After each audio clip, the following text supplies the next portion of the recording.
କୁଶଳାଞ୍ଚଳର ମୌଖିକ ପରମ୍ପରାରେ ଆଦିଜଲମ୍ ନାମକ ଏକ ଲୋକପୁରାଣ ରହିଛି।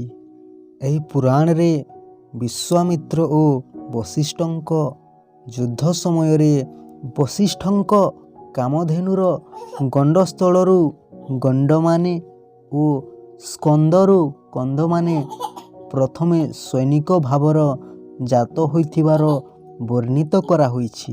ମରାଳମାନଙ୍କ ଗଣ୍ଡ ଓ କନ୍ଧମାନଙ୍କର ପ୍ରଜାତିକ ଭାଟ ଶିଡ଼ିର ମାଟି ଜନ୍ମ ପ୍ରକରଣରେ ଗଣ୍ଡ ଓ କନ୍ଧମାନଙ୍କ ଉତ୍ପତ୍ତି କଥା ବର୍ଣ୍ଣିତ ହୋଇଛି।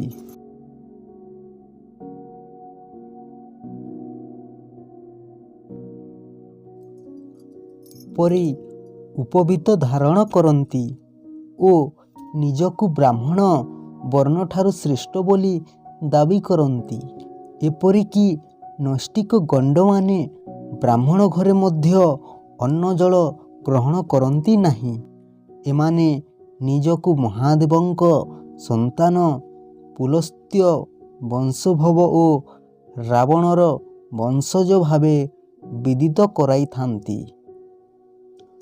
ରସେଲ ଓ ହୀରାଲାଲଙ୍କ ମତରେ କ୍ଷତ୍ରିୟ ରାଜପୁତ୍ର ଓ ଗଣ୍ଡ ରାଜବଂଶ କନ୍ୟା ମଧ୍ୟରେ ବୈବାହିକ ସମ୍ବନ୍ଧରୁ ଜନ୍ମିତ ସନ୍ତାନ ଗଣ୍ଡମାନେ ରାଜଗଣ୍ଡ ଭାବେ ନିଜକୁ ପରିଚିତ କରାଇଥାନ୍ତି ଓ ବୈଗା, ପରଧାନ, ମାରିଆ, ମୁଡ଼ିଆ, ଭତରା, କୋୟା ଓ ପରଜା ଆଦି ଗୋଷ୍ଠୀକୁ ଆଲୋଚକମାନେ ଗଣ୍ଡ ଜାତିର ଉପଶାଖା ଭାବରେ ଦର୍ଶାଇଛନ୍ତି।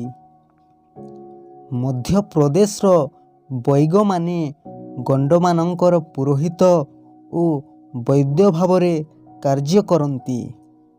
ଆରୁ କୁଶଳାଞ୍ଚଳ ବା ପଶ୍ଚିମ ଓଡ଼ିଶାରେ ପରଗନିଆ ଓ ମରାଳମାନେ ହେଉଛନ୍ତି ଗଣ୍ଡମାନଙ୍କର ପାରମ୍ପାରିକ ପ୍ରଜାତିକ ଭାଟ।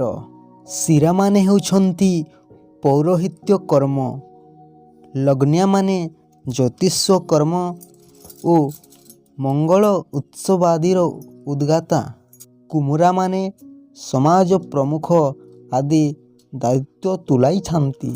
ଐତିହାସିକମାନଙ୍କ ମତରେ ଆର୍ଯ୍ୟ କ୍ଷତ୍ରିୟମାନେ ମଧ୍ୟ ଭାରତକୁ ପ୍ରବେଶ କରିବା ପୂର୍ବରୁ ଗଣ୍ଡମାନେ ଗୋଷ୍ଠୀଭିତ୍ତିକ ଶାସନ ବ୍ୟବସ୍ଥା ପ୍ରତିଷ୍ଠା କରିଥିଲେ। ପଶ୍ଚିମ ଓଡ଼ିଶା ବା ପ୍ରାଚୀନ କୋଶଳର ସବରାଇ, ସମ୍ବଲପୁର ଅଞ୍ଚଳରେ ଥିବା ଶବର ଓ ମୁଣ୍ଡାମାନେ ମୂଳ ଶାସକ ଥିଲେ। ପରବର୍ତ୍ତୀ ସମୟରେ ଗଣ୍ଡମାନେ ଆସି ଏମାନଙ୍କୁ ପରାସ୍ତ କରି ନିଜର ଶାସନ ପ୍ରତିଷ୍ଠା କଲେ। ସମଗ୍ର ପଶ୍ଚିମ ଓଡ଼ିଶା ଓ ଛତିଶଗଡ଼ ଅଞ୍ଚଳରେ ପ୍ରାୟ ଅଧିକାଂଶ ଜମିଦାର ଆଦିବାସୀ ଗୋଷ୍ଠୀର ନାୟକମାନେ ରାଜା ବା ଜମିଦାର ହୋଇ ଶାସନ କରୁଥିଲେ। ଏମାନଙ୍କ ମଧ୍ୟରେ ଅଧିକାଂଶ ଥିଲେ ଗଣ୍ଡ ସମ୍ପ୍ରଦାୟ ଲୋକ। କେତେକ ଗବେଷକଙ୍କ ମତରେ ଏକାଦଶ ଶତାବ୍ଦୀରେ ଗଣ୍ଡମାନେ ମଧ୍ୟପ୍ରଦେଶରୁ ପଶ୍ଚିମ ଓଡ଼ିଶାକୁ ଆସିଥିଲେ ବୋଲି କହନ୍ତି। ମଧ୍ୟପ୍ରଦେଶର ସମଗ୍ର ଜନଜାତିକୁ ସ୍ଥାନୀୟ ଭୂଗୋଳ ଓ ନୃତାତ୍ତ୍ୱ ବୈଶିଷ୍ଟ୍ୟ ଦୃଷ୍ଟିରୁ ପୂର୍ବ ସୂଚିତ ଯେଉଁ ଚାରୋଟି କ୍ଷେତ୍ରରେ ବିଭକ୍ତ କରାଯାଇଛି, ସେ ମଧ୍ୟରୁ ଦକ୍ଷିଣ କ୍ଷେତ୍ର ଓ ପୂର୍ବୀ କ୍ଷେତ୍ରରୁ ଗଣ୍ଡମାନେ ପଶ୍ଚିମ ଓଡ଼ିଶାକୁ ପ୍ରବେଶ କରିଥିଲେ।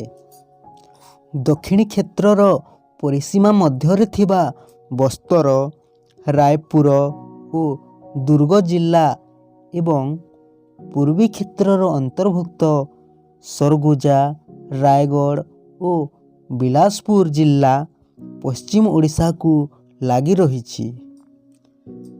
ଏକାଦଶ ଶତାବ୍ଦୀରୁ ପଞ୍ଚଦଶ ଶତାବ୍ଦୀ ମଧ୍ୟରେ ଗଣ୍ଡମାନେ ନିଜକୁ ଏକ ପରାକ୍ରମଶାଳୀ ଶାସକ ଗୋଷ୍ଠୀ ରୂପେ ପ୍ରତିଷ୍ଠିତ କରିପାରିଥିଲେ।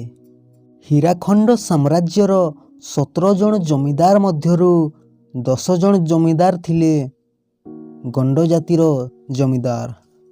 ଦ୍ୱାଦଶ ଶତାବ୍ଦୀରେ ରମାଇ ଦେଓ ରାମଚନ୍ଦ୍ର ଦେଓ ପାଟଣା ରାଜ୍ୟର ସିଂହାସନ ଅଧିକାର କରିବା ପଶ୍ଚାତରେ ଅମାଇ ମତାନ୍ତରରେ ଦମେଇ ନାମକ ଜଣେ ଗଣ୍ଡ ଦଳପତି ବା ମହଲ୍ଲୀଙ୍କ ହାତରେ ଥିବା କିମ୍ବଦନ୍ତୀ ରହିଛି।